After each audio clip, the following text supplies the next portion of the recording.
I'm in the process of turning the lower level of my home into a workshop, and since I don't love having sawdust all over the place, the first thing it needed was a door. Lucky for me, installing an interior door isn't too difficult. I want to mention here that I actually pulled off the trim of the door frame before purchasing my door. I wanted to make sure I knew exactly what the opening size was so that I purchased the right size door. Generally, you want a door that is 2 inches less than the size of the opening. In my case, I purchased a 30-inch door for a 32-inch opening.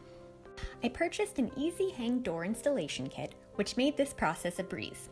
First up, I drew a plumb line down the hinge side of the wall, about a ½ inch away from the opening. Then I screwed the brackets provided by the installation kit into the door. There were 7 brackets total, 3 for each side and 1 for the top. Next, I arranged the door in the doorway. The installation kit says that shims aren't necessary, but I found them helpful for holding the door in the right spot. The key to this whole thing is to make sure that the lines on the brackets line up with the plumb line drawn on the wall. The shims help that happen. Once I was happy with how the lines lined up, I added the screws. All the screws were provided by the installation kit, if you were wondering.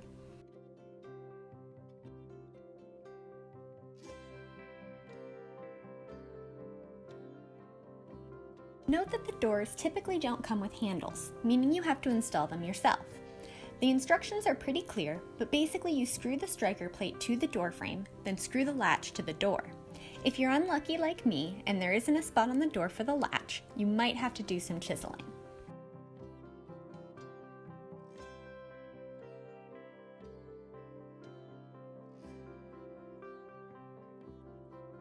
Then insert the handle. One side goes in first, then the other side matches up with it and the screws are driven into place. Note that my handle didn't have a lock. I think there are a couple extra things to watch out for if yours does. Finally, I reinstalled the trim with construction adhesive and brad nails. A nail gun was super helpful here for getting it back on quickly, but you could definitely do this with a hammer. Also, I was able to use the same trim that was originally on the door frame. I just had to take out the old nails first. Then the door was done. I'm so happy to have a door in my shop, and I'm already seeing a reduction in sawdust in my living room. If you found this video helpful, be sure to like, subscribe, and share this video with a friend. And if you think you might install your own door, be sure to check out the blog post linked in the description below. Thanks, and don't forget to hit subscribe.